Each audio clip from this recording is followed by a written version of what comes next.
ආයුබෝවන් යථාර්ථවාදීව ලෝකයේ දෙස බලන්නට සත්‍ය සිදුවීම් සම්පින්ඩනයක පුවත් දිගහැරුම ශ්‍රද්ධා රූපවාහිනී 6:30 ප්‍රධාන ප්‍රවෘත්ති විකාශය සමගින් මම ලකිඳු නුවංග ප්‍රථමයෙන් සිරස්තල.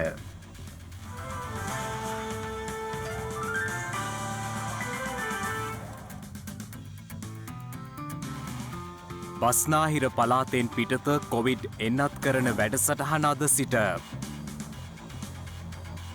අඛණ්ඩව දෙවන දිනටත් මෙරට දෛනික ආසාදිතයින් 800 ඉක්මවයි. මරණ සංඛ්‍යාව 300 සීමාව පසු කරයි. ජනපති ගම සමග පිළිසඳර අද තනමල්විල කුකුල්කටුව ග්‍රාමයේදී. වරාය සේවකීන් ආරම්භ කළ අකුරට වැඩ වෘත්තීය ක්‍රියාමාර්ගය අඛණ්ඩව. කොවිඩ් ආරම්භය සොයන්න ලෝක සෞඛ්‍ය සංවිධානය වූහාන් වල සිට වැඩ ආරම්භයි.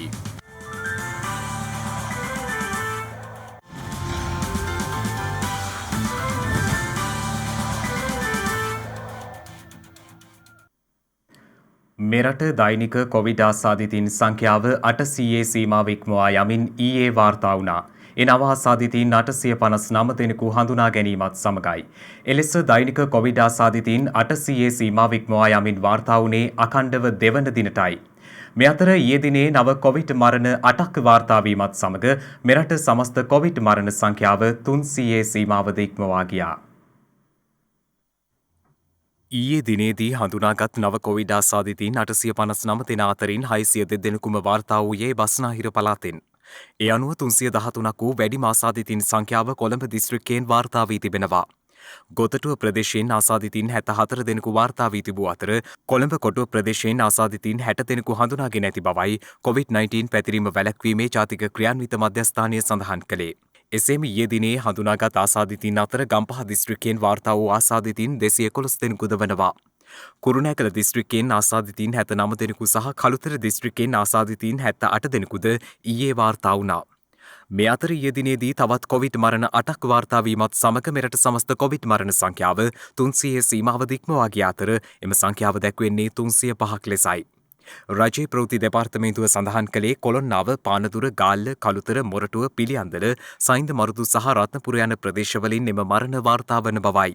මියගිය අය අතරට පිරිමි පුද්ගලයන් 9 දෙනෙකු සහ කාන්තාවන් 30 දෙනෙකු අයත්. මේ අතර හැටන් මහේස්ත්‍රාත් අධිකරණයේ නීතිඥවරයෙකුට කොවිඩ් වෛරසය ආසාදනය වී ඇති බවට තහවුරු වී තිබෙනවා.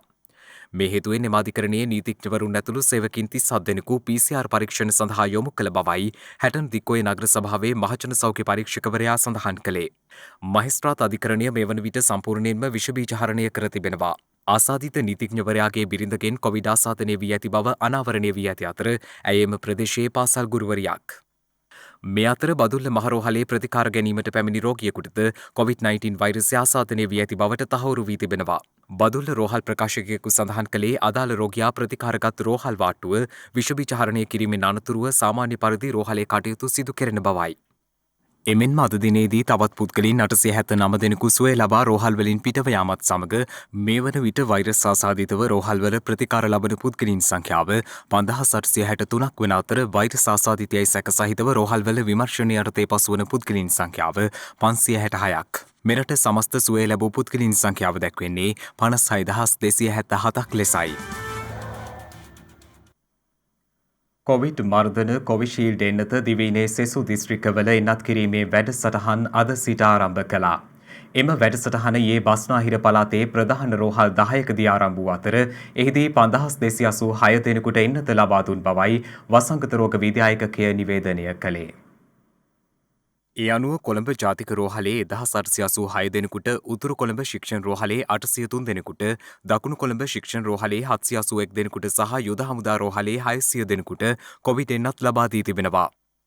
වසංගත රෝග විද්‍යාංශය සඳහන් කළේ පනාගොඩ යුද හමුදා රෝහලේ 400 දෙනෙකුට මෙන්ම රිජ්වේ ආර්යා රෝහලේ 382 දෙනෙකුට, හෝමාකම මූලික රෝහලේ 190කට සහ මුල්ලේරියාව මූලික රෝහලේ 108 දෙනෙකුට එන්නත ලබා දුන් බවයි. මීට අමතරව IDH රෝහලේ 80 දෙනෙකුට මෙන්ම වැලිසර නාවික හමුදා කඳුරේ 56 දෙනෙකුටද ඊයේ දිනේ එන්නත් ලබා දී තිබෙනවා.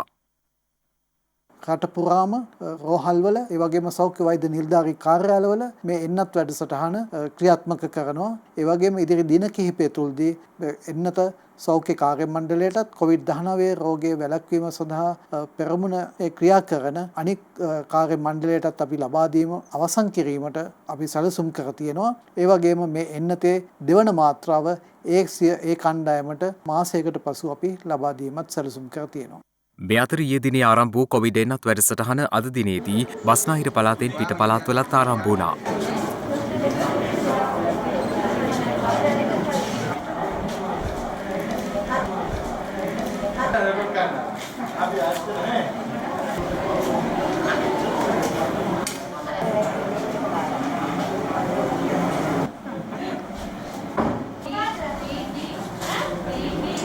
කොවිඩ් පාලනය සඳහා ඉන්දිය රජයේ ප්‍රධානයක් ලෙස පෙරේදා මෙරටට ලැබුණු කොවිෂීල්ඩ් එන්නත මෙරට භාවිතයට ගැනීමේ පළමු වැඩසටහන අංගොඩ ජාතික බෝවන රෝග විද්‍යායතනයේදී සිදු කෙරුණේ ඊයේ දිනේදී.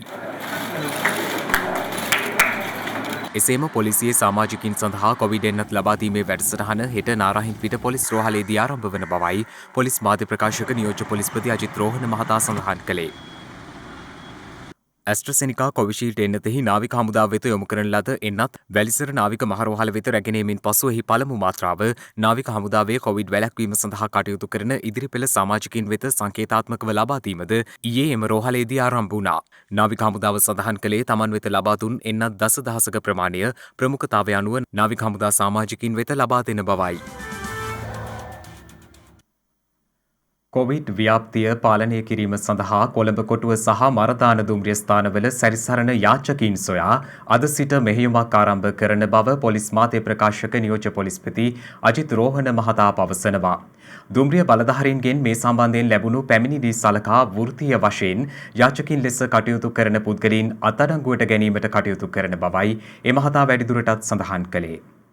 මේ සතියන්තෙත් කොළඹ නගරය තුළ බස්නාහිර පළාත තුළ පොදු ස්ථානවල හැසිරෙන මහජනතාව රැපිඩ් ඇන්ටිජන් පරීක්ෂණ වලට යොමු කිරීම, ඒ වගේම විශේෂයෙන්ම මාළු ලෑලි, එළවලු ලෑලි, වෙළඳපොළ, සතිපොළ ආශ්‍රිතව සේවය කරන පුද්ගලයන් ඇන්ටිජන් පරීක්ෂණ වලට ලක් කිරීම, මුහුණු ආවරණ නොපළඳින පුද්ගලයන් ඇන්ටිජන් පරීක්ෂණ වලට ලක් කිරීම සහ දුර ගමන් සේවා බස් රථවල මගින් ඇන්ටිජන් පරීක්ෂණ වලට යොමු කිරීම සිදු කරනු ලබනවා. ඒ සඳහා ඔබගේ පූර්ණ සහාය ලබා දෙනු ඇතැයි අපේක්ෂා කරනු ලබනවා. එමෙන්ම කොළඹ කොටුව දුම්රිය ස්ථානය, ඒ වගේම මරදාන දුම්රිය ස්ථානය ආශ්‍රිතව යාචකයින් ඇතුළු වී යම් ආකාරයකට සිඟමන් යැදීම නිසා කොවිඩ් රෝගයේ ව්‍යාප්තියට යම් ආකාරයක දායකත්වයක් ලැබෙන බවට දුම්රිය බලධාරීන් විසින් පොලිස්පති වෙත දන්වා තිබෙනවා. විශේෂයෙන්ම මොවුන් මගීන් ලෙස ප්‍රවේශපත් මිලදීගෙන ඇතුළු වී ඉන්පසුව දුම්රිය ස්ථානය තුළ යාචක වෘත්තියේ යෙදෙන බවට අනාවරණය වී තිබෙනවා. මෙයින් බොහෝ දෙනෙක් සැබෑ යාචකයින් නොවේ.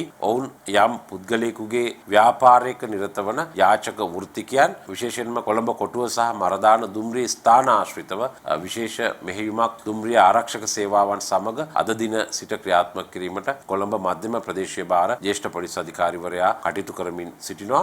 යම් කෙනෙකුට යම් අවස්ථාවකදී ජීවත් වීම සඳහා මාර්ගයක් නොමැතිනම් ඔවුන්ට යමක් ඉල්ලා සිටීමට ඇති අයිතිය අපි තහවුරු කරනවා. කෙසේ වෙතත් යාචකයින් ලෙස පෙනී සිටමින් වෘත්තියක යෙදීම, ඒ වගේම බලෙන් යම් අයගෙන් යම් දේ ඉල්ලා සිටීම, ඒ වගේම කොවිඩ් රෝගය පැතිරීම සඳහා යම් ක්‍රියාවල යෙදීම අනුමත කිරීමට හැකියාවක් නැහැ. විශේෂයෙන්ම මෙහිදී අනෙකෙකු ලෙස පෙනී සිටමින් යාචක වෘත්තියේ යෙදෙන පුද්ගලයන් වෙතොත් ඒ අය අත්අඩංගුවටගෙන අධිකරණය වෙත ඉදිරිපත් කිරීමට කටයුතු කරනු ලබනවා. රටක් සංවර්ධනය කිරීමේදී දේශපාලන අධිකාරිය රාජ්‍ය නිලධාරීන් සහ ජනතාව එකට එක්ව කටයුතු කළ යුතු බව ජනාධිපති ගෝඨාභය රාජපක්ෂ මහතා පවසනවා. අද තනමල්විල අලුත් වැව පැවති ජනපති ගම සමග පිළිසඳර වැඩසටහනේ 8 වන අදියරයට එක්වෙමිනුයි ජනාධිපතිවරයා මේ බව සඳහන් කළේ. ජනාධිපති ගෝඨාභය රාජපක්ෂ මහතාගේ ප්‍රධානත්වයෙන් පැවැත්වෙන ගම සමග පිළිසඳර වැඩසටහනේ 8 වන අදියර අද ක්‍රියාත්මක කෙරුණා. ඒ තනමල්විල අලුත් වැව කුකුල් කටුව වැව්තාවුල්ල කේන්ද්‍ර කරගනිමින්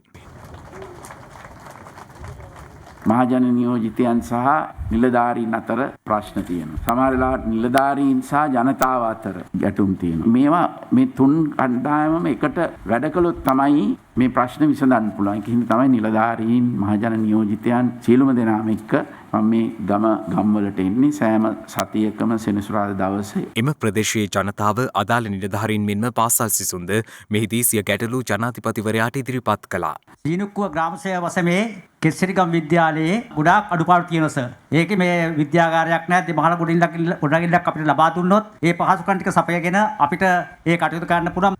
දැන් මේ මහත්මයා කියන විදිහට දෙමහල් ගොඩනැගිල්ලක අවශ්‍යතාවයක් නැහැ. නමුත් විද්‍යාගාරයක අවශ්‍යතාවයක් තියෙනවා සර්. පුළුවන් ඒක බලන්න. සර් ඒක ඉල්ලීම් බලලා මම ලබා දෙන්නම්. අපේ පාසලේ ක්‍රීඩා පිටිය තමයි අපිට දැනට තියෙන ගැටලුව. හරි හෙට වෙනකොට හමුදාවෙන් එනවා ඒ ක්‍රීඩා පිටිය හදන්න. අපිට තිබෙන්නේ මීට වසර 18කට පෙර ලැබිච්ච පරිගණක. ඒ වගේනොත් දැනට ක්‍රියාකාරීව තියෙන්නේ පරිගණක 5යි. පරිගණක වැඩ කරන ඒවා කීයක් තියෙනවද? 5යි තියෙන්නේ සර්. 5ක් තියෙනවා. ළමයි 800ක් ඉන්න ඇත්තටම සර් පරිගණක වල ප්‍රශ්නයක් තියෙනවා. මදි සර් තාක්ෂණයත් එක්ක උගන්වන්න. හරි ඒක ලියා ගන්න ලේකම්තුමා. කොහොමත් දැන් මේක ජාතික පාසලක් වෙනවනේ මේ ඒක එතකොට ඒක යටතේ ශ්‍රේණිකවම දෙන්න පුළුවන් නේ සර්. හොඳයි. කොළඹ වරායේ නැගෙනහිර පර්යන්තය ඉන්දියාවට ලබා දීමට එරෙහිව වරාය සේවකින් ඊයේ ආරම්භ කළ අකුරට වැඩ කිරීමේ වෘත්තීය ක්‍රියාමාර්ගය තවදුරටත් ක්‍රියාත්මකයි. නැගෙනහිර පර්යන්තය සුරකීමේ එකමුතුව සඳහන් කළේ සිය ඉල්ලීම්වලට විසඳුම් නොලැබුණහොත් සඳුදා සිට දීප ව්‍යාප්ත වැඩ වර්ජනයකට අවතීර්ණ වන බවයි. කොළඹ වරායේ නැගෙනහිර පර්යන්තය ශ්‍රී ලංකා වරාය අධිකාරියේ පූර්ණ කළමනාකාරීත්වය යටතේ ක්‍රියාත්මක කරන ලෙස ඉල්ලමින් කොළඹ වරාය ඇතුළු ප්‍රධාන වරාය කිහිපයක් ඉදිරිපිට ඊයේ පැවති උද්ඝෝෂණවලින් අනතුරුව වරාය සේවකින් මෙම වෘත්තීය ක්‍රියාමාර්ගය ආරම්භ කළා. සිය ඉල්ලීම්වලට නිසි පිළිතුරක් ලැබෙන තුරු ආරම්භ කර ඇති වෘත්තීය සමිති ක්‍රියාමාර්ගය නතර නොකරන බවයි නිදහස් සේවක සංගමේ සභාපති ප්‍රසන්න කළුතරගේ මහතා සඳහන් කළේ. මේ අතර කොළඹ වරාය නැගෙනහිර පර්යන්තය සුරකීමේ වෘත්තීය සමිති එකමුතුව විසින් මෙම ගැටලුවට විසඳුම් ලෙස සකස් කරන ලද යෝජනාවලිය ජනාධිපති ගෝඨාභය රාජපක්ෂ මහතා වෙත ඉදිරිපත් කිරීමට පියවරගත් බවයි රාජ්‍ය අමාත්‍ය නාලක ගොඩහේවා මහතා සඳහන් කළේ. ඒ ලිපිය අපි ඊයේම ජනාධිපතිතුමාට ගිහිල්ලා බාර දුන්නා. ඒතර සෞභාග්‍ය දැක්ම ප්‍රතිපත්ති ප්‍රකාශනයේ ඉතාමත්ම පැහැදිලිව කියලා තියෙනවා නැගෙනහිර පර්යන්තය දියුණු කරන්නේ රජය විසින් කියලා. මේ වෘත්තීය සමිති නියෝජිතයන්ගේ ලිපිය සෞභාග්‍ය දැක්මට එකඟයි. ඒ නිසා අපි ඉල්ලා සිටිය ජනාධිපතිතුමාගෙන් රජයේ මේ ගැන සාධනීය විදිහට බලන්න කියලා. රජය විසින් විශේෂයෙන්ම කමිටු දෙකක් පත් කරනවා මේ පිළිබඳ අධ්‍යයනය කරලා රජයට ඉදිරිපත් කරන්න. ඒ වගේම තව කමිටුවක් පත් කරනවා මේ පිළිබඳ සාකච්ඡා කරලා ඒ අදාළ පාර්ශ්වයන් සමග සාකච්ඡා කරලා වාර්තාවක් ඉදිරිපත් කරන්න කියලා. ඒ කමිටුව මේ වෙනකොට තත්ත්වය එහි සාකච්ඡා පවත්වලා අධ්‍යයනය අවසන් කරලා තියෙනවා. හෙට වෙනකොට අපි ඇමතුමාට ඒක බාර දීමට කටයුතු කරනවා. මේ වෙනකොට තාමත්ම සුබවාදී ලෙස අපි සියලු දෙනාම අපේ වරාය සේවකීන් රටේ අයවලුන් ඒ වගේම වරායේ අපේ කළමනාකාරීත්වය අපි සියලු දෙනාම බලාපොරොත්තු වුණු ආකාරයට මේ විසඳන බවක් නම් මට ඊටාම පැහැදිලිව මේ වෙනකොට කියන්නට පුළුවන්. සහ ඒ වගේම මම හිතනවා සමුදා වෙනකොට කැබිනට් මණ්ඩලයට මෙහි ඇමතුමා විසින් ඉදිරිපත් කරයි අපේ ඒ කැබිනට් පත්‍රිකාව. සාකච්ඡා සභා මණ්ඩලයක් පත් කරාන් පස්සේ අපි මේ හැම කණ්ඩායමත් එක්කම සාකච්ඡා කරලා වෘත්තීය සමිතිවලත් සමගත් සාකච්ඡා කරලා ඔවුන්ගෙත් ඒ යෝජනා අරගෙන මේ සියලු දෙනාම අධ්‍යයනය කරලා තමයි අපි හදලා තියෙන වාර්තාව මෙය අපි විසින්ම කරන්න ඕන කියන තත්ත්වෙන්. මම හිතනවා මේ අපේ වාර්තාවට රජයේ අනුමැතිය අනිවාර්යයෙන්ම ලැබෙයි. කෙසේ වෙතත් පසුගියදා ජනාධිපතිවරයා අවධාරණය කර තිබුණේ කොළඹ වරායේ නැගෙනහිර පර්යන්තය විකිණීමක් හෝ බදු දීමක් හෝ සිදු නොකරන බවයි. රට තුර සිදු කෙරෙන ආයෝජන වගින් රටෙහි ස්වෛරීභාවයට හෝ ස්වාධීනත්වයට හෝ කිසිදු හානියක් සිදු කිරීමට තමා ඉඩ නොතබන බවත් ජනාධිපතිවරයා එහිදී පෙන්වා දුන්නා. 73 වන ජාතික නිදහස් දින සැමරුමුලේ පෙරහුරු කටයුතු අද ආරම්භ කෙරුණා. ඒ අනුව කොළඹ නිදහස් චතුරස්‍රය සහ ඒ අවට ප්‍රදේශයේ විශේෂ රථවාහන සැලැස්මක්ද ක්‍රියාත්මකයි. අද සිට දින 5ක් එම මාර්ගවල රථවාහන ගමනාගමනය සීමා කෙරෙනු ඇති. 73 වන ජාතික නිදහස් දින සැමරුමුලේ පෙරහුරු කටයුතු අද ආරම්භ කෙරුණා. ඒ අනුව අදාළ ජාතික නිදහස් දින සැමරුමුලේ පළමු පෙරහුරුව අද උදැසන නිදහස් චතුරස්‍ර පරිශ්‍රයේදී පැවැත්වුණා.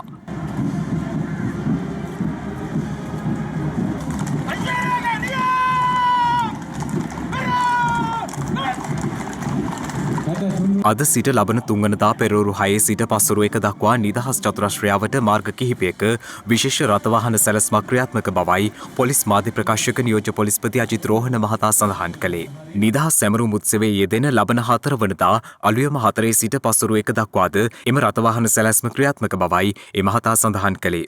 ඒ අනුව උදෑසන 6 සිට දහවල් 1 දක්වා කාලය තුල නිදහස් චතුරාශ්‍රය සහ ඒ අවට මාර්ගවල වාහන ගමනාගමනය සීමා වෙනවා. ඒ වගේම නිදහස් දිනේදී උදෑසන 4 සිට දහවල් 1 දක්වා කාලය තුල වාහන ගමනාගමනය නිදහස් චතුරාශ්‍රය සහ ඒ අවට මාර්ගවල සීමා වෙනවා. මේ නිසා විශේෂයෙන්ම මෙම කාලය තුල අදාළ මාර්ගවල ගමන් කිරීමට නියමිත බලාපොරොත්තු වන රියදුරන්ගෙන් යතුරුපැදිකරුවන්ගෙන් සහ අනිකුත් අයගෙන් ඉල්ලා සිටිනවා විකල්ප මාර්ග භාවිතා කරන ලෙසට අදාළ මංසන්දිවල රථවාහන රාජකාරී කරන පොලිස් නිලධාරීන් යොදවා තිබෙනවා. මීට අමතරව අදාළ පුවරු ප්‍රදර්ශනය කර තිබෙනවා. ඒ උපදෙස් අනුව විකල්ප මාර්ග තෝරා ගන්නා ලෙස ඉල්ලා සිටිනවා. කෙසේ වෙතත් ගාලු පාරේ කොටුව පිටකොටුව දෙසට පැමිණෙන වාහන, ඒ වගේම ලෝ ලෙවල් පාර, එහෙම නැත්නම් කොළඹ පරණ පාර, නුවර පාර, කටුනායක අධිවේගී මාර්ගය, මීගමු පාර දෙසින් කොටුව පිටකොටුව දෙසට පැමිණෙන වාහන කිසිම බාධාවකින් තොරව සුපුරුදු පරිදි ගමන් කිරීමේ හැකියාවක් තියෙනවා. බොරැල්ල දෙස සිට හෝටන් පෙදෙස හරහා නෙළුම් පොකුණ වටරවුම දෙසට ගමන් කරන වාහන විජේරාම මාවතෙන් දකුණට හරවා වොට් පෙදෙසට ගමන් කර වොට් පෙදෙස ඔස්සේ ඇස්වාට්ටුව හන්දියට පැමිණ එතැනින් ඩීන්ස් පාර යුනියන් පෙදෙස හෝ ඩාලි පාර ඔස්සේ කොටුව පිටකොටුව වෙත ගමන් කිරීමේ හැකියාව තිබෙනවා. ඒ වගේම හයි ලෙවල් පාරෙන් ගමන් කරන මගී ප්‍රවාහන සේවා බස් රථ තුම්මුල්ල හන්දිය, තර්ස්ටන් පාර, මල් පාර, පිත්තල හන්දිය ඔස්සේ කොටුව පිටකොටුව දෙසට ගමන් කිරීමේ හැකියාව තියෙනවා. අනිකුත් මාර්ගවල සාමාන්‍ය පරිදි ගමනාගමනය සිදු වෙනවා. එම නිසා විශේෂයෙන්ම මෙම මාර්ග භාවිතා කරන අයගෙන් ඉල්ලා සිටිනවා අදාළ කාල පරිච්ඡේදය තුල නිදහස් මාවත, නිදහස් චතුරාශ්‍රය ආශ්‍රිත සහ ඊට සම්බන්ධ මාර්ග සඳහා විකල්ප මාර්ග භාවිතා කරන ලෙසට මේ සඳහා ඔබගෙන් ලැබෙන සහයෝගය විශේෂයෙන්ම අපේක්ෂා කරනවා. මේ අතර 73 වන නිදහස් දින සැමරුම නිමිත්තෙන් පෙබරවාරි මාස පළමු වන දින සිට සතියක කාලයක් සියලු නිවෙස් වෙළඳ ව්‍යාපාර රජයේ සහ පෞද්ගලික කාර්යාල හා වාහනවල ජාතික ධජය ප්‍රදර්ශනය කරන ලෙස රජය ජනතාවගෙන් ඉල්ලීමක් කරනවා. ජාතික ධජය ප්‍රදර්ශනය කිරීමට අමතරව රජයේ ආයතන පවත්වාගෙන යන සියලු ගොඩනැගිලි ලබන 3 සහ 4 යන දිනවලදී විදුලි ආලෝකයෙන් අලංකරණය කරන ලෙසද සියලු රාජ්‍ය ආයතන ප්‍රධානීන් වෙත දැනුම් දී තිබෙනවා. ජනාධිපති ගෝඨාභය රාජපක්ෂ මහතාගේ සහ අග්‍රාමාත්‍ය මහින්ද රාජපක්ෂ මහතාගේ මඟ පෙන්වීම යටතේ 73 වන නිදහස් සැමරුම් මුලෙල ඉසුරුමත් හෙට දිනක් සෞභාග්‍යමත් මව්බිමක් යන තේමාව යටතේ පෙබරවාරි 4 වන දින කොළඹ නිදහස් චතුරස්‍ර පරිශ්‍රයේදී පැවැත්වීමට නියමිතයි. මේ අතර සරුංගල් බැලුන් හා ඩ්‍රෝන යානා මේ දිනවල පියාසර කරවීමෙන් වළකින ලෙස ශ්‍රී ලංකා ගුවන් හමුදාව ජනතාවගෙන් ඉල්ලා සිටිනවා. ඒ 73 වන නිදහස් සැමරුමේ පෙරහුරු කටයුතු හේතුවෙන් ශ්‍රී ලංකා ගුවන් හමුදාව සඳහන් කළේ පෙරහුරු කටයුතු වෙනුවෙන් ගුවන් යානා 15න් පියාසර කරන බැවින් සරුංගල් බැලුන් හා ඩ්‍රෝන යානා මේ දිනවල පියාසර කරවීමෙන් වළකින ලෙසයි. කොළඹ රිජ්වේ ආර්යා ළමා රෝහලේ නේවාසිකව ප්‍රතිකාර ලබන දරුවන්ගේ දෙමාපියන් වෙනුවෙන් රෝහල් ඇඳන් පරිත්‍යාග කිරීමේ වැඩසටහනක් ඊයේ පැවැත්වුණා. මෙම ව්‍යාපෘතිය ක්‍රියාවට නැංවූ ආකාරය පිළිබඳ සහ එම ව්‍යාපෘතියෙහි තොරතුරුද පසුගිය දිනක අප ශ්‍රද්ධා ප්‍රවෘත්ති ඔස්සේ ඔබ වෙත ගෙනාවා. කොළඹ රිජ්වේ ආර්යා ළමා රෝහල වෙත දෛනිකව බොහෝ දරුවන් පිරිසක් පැමිණෙන අතර ඒ දරුවන් සමග පැමිණෙන දෙමාපියන්ද බොහෝයි. මේ හේතුවෙන් ඇතැම් විට මාස ගණනාවක් තම දරුවන් සමග රෝහලේ නේවාසිකව රැඳී සිටින්නට දෙමාපියන්ට සිදුවනවා. එහිදී දෙමව්පියන් මුහුණ දෙන ගැටලු බොහෝමයක් අතර මූලිකම කාරණයක් බවට පත්ව ඇත්තේ රාත්‍රී කාලයේදී නිසි පරිදි නිදා ගැනීමට අවස්ථාවක් නොලැබීමයි.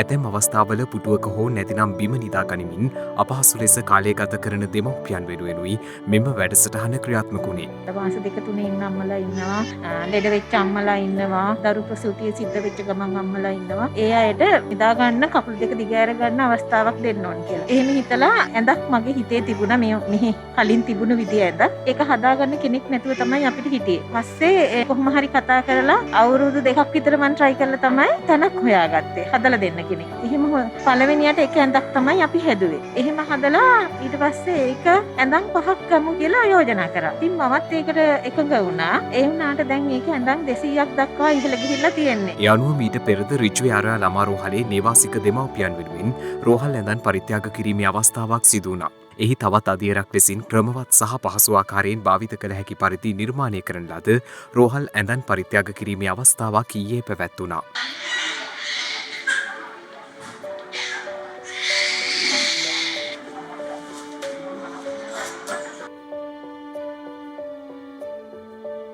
ඒ පරිත්‍යාග කිරීමට ප්‍රධාන වශයෙන් මුල් වුණේ හිටපු ප්‍රවීණ ක්‍රීඩකයෙකු වන සහ වත්මන් ක්‍රිකට් ක්‍රීඩා විනිශ්චයකාරයෙකු වන කුමාර් ධර්මසේන මැතිතුමාගේ සහ ඒ වගේම විශ්‍රාමික මේ ජෙනරල් වසන්ත පෙරේරා මැතිතුමන්ලාගේ සහභාගීත්වයෙන් හා ඔවුන්ගේ ධන පරිත්‍යාගයනුත් ඒ වගේම ඔවුන් සහ වෙනත් තවත් ධන පරිත්‍යාග රාශියගේ එකතුවක් මගින් ඔබ සෑම දෙනාටම තේරුම් ගන්න පුළුවන් මවක් එක දිගට දින 4-5-6ක් දරුවෙක් ළඟ මවට පමණ ඉන්න පුළුවන් නිදි වර්ජිතව ප්ලාස්ටික් පුටුවක වාඩි වෙලා දරුවා අර පොඩි කොට්ටයක නැත්නම් ඇඳක තියාගෙන සිටින විට කොයිතරම් දුරට මානසික කායික තත්ත්වය මවකගේ පිරිහෙනවද මවට උනත් යන්තා දුරට පහසුවෙන් තමන්ගේ රාත්‍රී කාලය ගත කිරීම සඳහා මේක ඉතාමත් වැදගත් වෙනවා. තවදුරටත් දරුවන් අසල රැඳී සිටින දෙමව්පියන්ගේ පහසුව දෙසා මෙම ව්‍යාපෘතිය ක්‍රියාවට නංවන බවයි රෝහල් කාර්ය මණ්ඩලය සඳහන් කළේ. අපි මෙහි එනකොටත් කකුල් ඉදිමිලා අපේ හිටියේ. නිදාගන්න එහෙම හොඳට තියෙන හන්දා මේ ළමයි බලා ගන්න ලේසි. ඒකේ නැත්තම් ලොකු පිනක් ඒක දීපු ආයතනයේට. ඊයේ නිදාගත්තා මම මේ ඇඳ උඩ ඇත්තටම ඇඟට පුදුම සහනයක් දැනුනේ. ගොඩාක් දවසකින් අතුපය දිගහැරලා නිදා ගන්න ලැබුණා. ඉතින් මම ගොඩාක් ස්තුතිවන්ත වෙනවා මේ වගේ උපකාරයක් කළපු සියලු දෙනාටම ගොඩාක් පින් සිද්ධ වෙනවා කියලා හදවතින්ම ප්‍රාර්ථනා කරනවා. දැන් සිව්දෙසින් වාර්තා වූ පුවත් කිහිපයක් සමගින් සිව්දෙසින් පුවත්.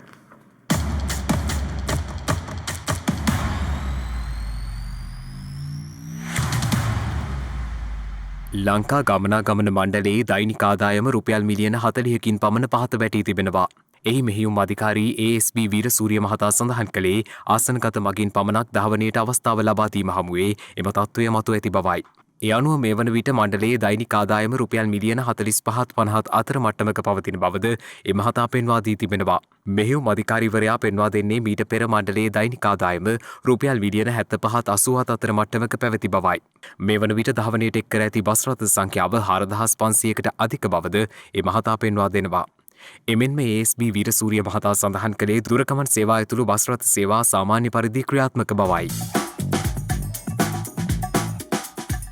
කළුතර බන්ධනාගාරයේ රැඳවියකු මෙහෙය වූ බව කියන හෙරොයින් ජාවාරමක් හෙළිකර ගැනීමට පොලිසිය සමත්ව තිබෙනවා. පොලිස් මාධ්‍ය ප්‍රකාශක නියෝජ්‍ය පොලිස්පති අජිත් රෝහණ මහතා සඳහන් කළේ දෙමටකොඩ ප්‍රදේශයේ කළ වැටලීමකදී ඊට සම්බන්ධ සැකකරුවෙකු අත්අඩංගුවට ගත් බවයි. මෝටර් රථයකින් හෙරොයින් ප්‍රවාහනය කරමින් සිටියදී සැකකරු අත්අඩංගුවට ගෙන ඇති අතර ඔහු සතුව තිබී සොයාගත් හෙරොයින් ප්‍රමාණය ග්‍රෑම් 510ක්. රැඳවුම් නියෝග ලබාගෙන සැකකරුගෙන් ප්‍රශ්න කිරීම ආරම්භ කරන බවයි පොලිස් මාධ්‍ය ප්‍රකාශක නියෝජ්‍ය පොලිස්පති අජිත් රෝහණ මහතා සඳහන් කළේ. දඹුල්ල ආර්ථික මධ්‍යස්ථානයේ මේ දිනවල එළවලු මිල ගණන් ශීඝ්‍ර ලෙස ඉහළ ගොස් තිබෙනවා. අප වාර්තාකරු සඳහන් කළේ වැසි තත්ත්වයේ හේතුවෙන් ලැබෙන එළවලු තොග අඩුවීම මෙම මිල ඉහළ යාමට හේතු වී ඇති බවයි.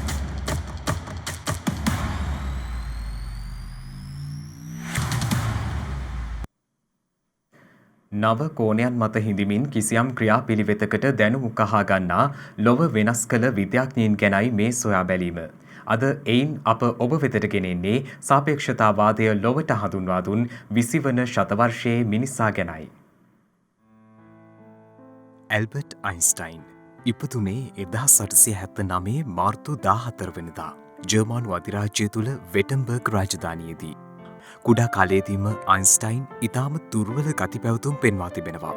ඇල්බර්ට් මියුනිචි ප්‍රාථමික පාසලක වයස අවුරුදු 5 සිට අවුරුදු 3ක් ඔහු අධ්‍යාපනය ලබනවා. අයින්ස්ටයින් කුඩා කල සිටම ගණිතය සහ භෞතික විද්‍යාව පිළිබඳ විශිෂ්ට දක්ෂතා දැක්වූ අතර ඔහුගේ සම වයසේ මිතුරන්ට වඩා වැඩි දක්ෂතා මට්ටමකට ළඟා වන්නට ඔහුට හැකි වනවා. පසුව ඇල්බර්ට් අයින්ස්ටයින් සෛද්ධාන්තික භෞතික විද්‍යාඥයෙකු වුණා. ඔහු සිය සාපේක්ෂතාවාදය සහ ශක්තිය ස්කන්ධය අතර ඇති සම්බන්ධතාවය දක්වන සුප්‍රකට සමීකරණය ලෝකයට ඉදිරිපත් කළා. අයින්ස්ටයින් ඔහුගේ සෛද්ධාන්තික භෞතික විද්‍යාව සඳහා වූ සේවය හා විශේෂයෙන්ම ප්‍රකාශ විද්‍යුත් ආචරණ නියාමවල සොයා ගැනීම නිසා 1921 දී භෞතික විද්‍යාව සඳහා වූ නොබෙල් ත්‍යාගයෙන් පිදුම් ලබන්නට සමත් වනවා. යාන්ත්‍ර විද්‍යාව සහ විද්‍යුත් චුම්බකත්වය නැවත සම්බන්ධ කරමින් ඉදිරිපත් කළ විශේෂ සාපේක්ෂතාවාදය සහ නව ගුරුත්වාකර්ෂණ වාදයක් නිර්මාණය කරමින් සාපේක්ෂතා මූලධර්ම ඒකාකාරී නොවන චලිතවලටද අදාළ කරමින් ඉදිරිපත් කළ සාමාන්‍ය සාපේක්ෂතාවාදයද භෞතික විද්‍යාවට අයින්ස්ටයින් දැක්වූ ප්‍රධාන දායකත්වයන්. 1990 වර්ෂයේදී ඔහු ශතවර්ෂයේ මිනිසා වශයෙන් නම් කරනු ලබනවා. ඇල්බර්ට් අයින්ස්ටයින්ගේ මේ අසාමාන්‍ය බුද්ධිමත් භාවයට හේතුව වෙනත් අයට නැති ඔහුගේ මොලේ ඇති සුවිශේෂී ලක්ෂණ කිහිපයක් නිසා බවයි වෛද්‍ය විද්‍යාත්මක පරීක්ෂකින් පෙන්වා දෙන්නේ. මෙම අධ්‍යයනයට සහභාගී වූ පරීක්ෂකින් මේ සඳහා අයින්ස්ටයින්ගේ මොලය තවත් සාමාන්‍ය මිනිස් මොළ 85ක් සමග සංසන්දනය කර තිබෙනවා. අයින්ස්ටයින්ගේ මොලය ප්‍රමාණයෙන් සහ අසමමිතික හැඩයෙන් අනෙක් මොලයන්ට සමානුවත් ඇතුළත කොටස්වල කැපී පෙනෙන සුවිශේෂී ලක්ෂණ ගණනාවක්ම දැක්නට ලැබුණු බවයි එම පර්යේක්ෂකින් පෙන්වා දෙන්නේ. මේ සියල්ල අතර ජීවිතයට වැදගත් වන වටිනා කාරණා ගණනාවක් ඔහු ලෝකයට කියා දෙනවා. තමා අතින් වරදක් නොකරන මිනිසෙක් කෙදිනකවත් අලුත් දෙයක් කරන්නේ නැහැ. එතුමා එලෙස සඳහන් කරනවා. එමෙන්ම ඔහු ජීවිතයට තවත් වටිනා ආදර්ශයක් ලබා දෙනවා. ඒ තමයි ඍණාත්මක මිනිසුන්ගෙන් ඈත් වෙන්න. මන්ද සෑම විටම ප්‍රශ්නයක් ඔවුන් සතුව තිබෙනවා යන්නයි. මේ ශ්‍රේෂ්ඨ භෞතික විද්‍යාඥයා 1955 අප්‍රේල් 18 වනදා නිව්ජර්සිහි ප්‍රින්ස්ටන් රෝහලේදී මෙලොවින් සමුගන්නවා. 1948 දී ඔහුගේ සිදු කරන ලද ශල්‍ය කර්මයක් නිසා නිර්වින්දනයේ ඇති වූ අහිතකර බලපෑමකින් අයින්ස්ටයින් වැඩිදුර ශල්‍ය කර්ම කිරීම ප්‍රතික්ෂේප කළා. ඒ අනුව ඔහු පැවසුවේ මට අවශ්‍ය විට මට යාමට අවශ්‍යයි. කෘතිම ආයුකාලය දීර්ඝ කිරීම රසවත් නොවෙයි. මම මගේ කොටස කර ඇත්තෙමි. එය යෑමට කාලයයි යනුවෙන්.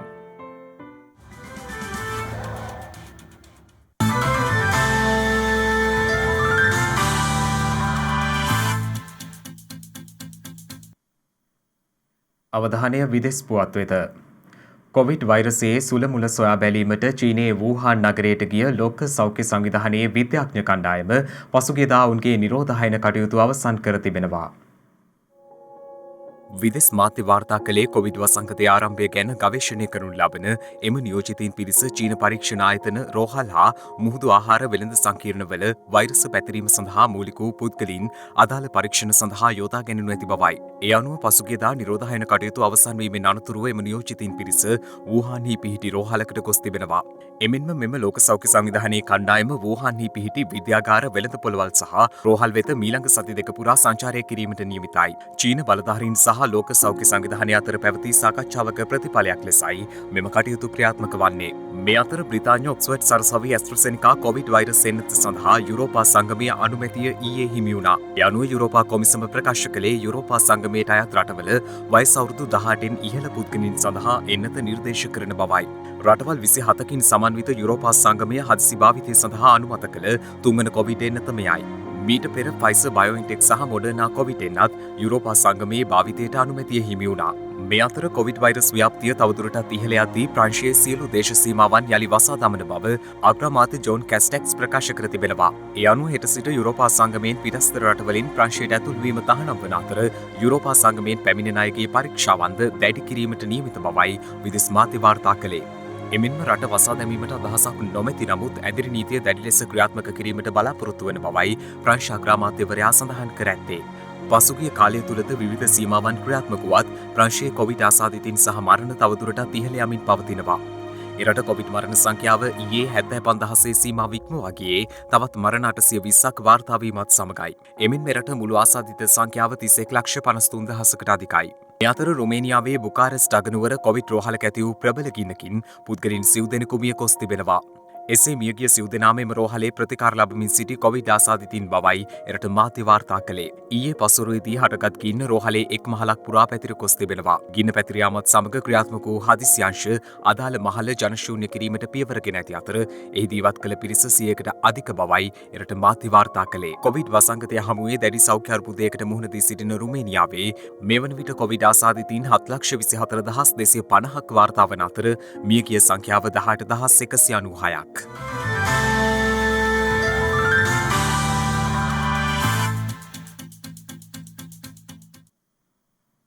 දිනක සටහන් නිමවන්නට මත්තෙන් හෙට දවසේ වැදගත්කම ගැනයි මේ අවධානය.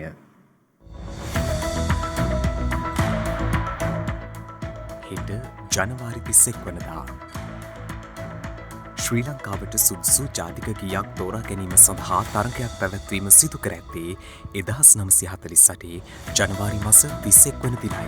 ඒ සඳහා එකල අධ්‍යාපන අමාත්‍යව සිටි ආචාර්ය CWW කරුණාකර මහතා, ටිබෙට් ජාතිකයේ ස්මහින්ද හිමි, MG පෙරේරා යන මහත්වරුද ගීත ඉදිරිපත් කර ඇති අතර ආනන්ද සමරකෝන් මහතා වෙනුවෙන් එම මහතාගේ මැතිනිය කැරලයින් ද සිල්වා මහත්මියද නමෝ නමෝ මාතා ගීතය ඉදිරිපත් කර තිබෙනවා. මෙරට ප්‍රථම ජනාධිපතිවරයා මෙන්ම අවසාන අග්‍රාධිකාරවරයා වූ විලියම් ගොපල්ලව මහතා අභාව ප්‍රාප්ත වී ඇත්තේ 1981 ජනවාරි මාස 31 වන දිනයි. සෝවියට් සංගමය ලූනා වැඩසටහනේ කොටසක් ලෙස මිනිසුන් රහිත ලූනා 9 අභ්‍යවකාශයානය අභ්‍යවකාශගත කර ඇත්තේ 1966 හෙටවැනි දිනකයි.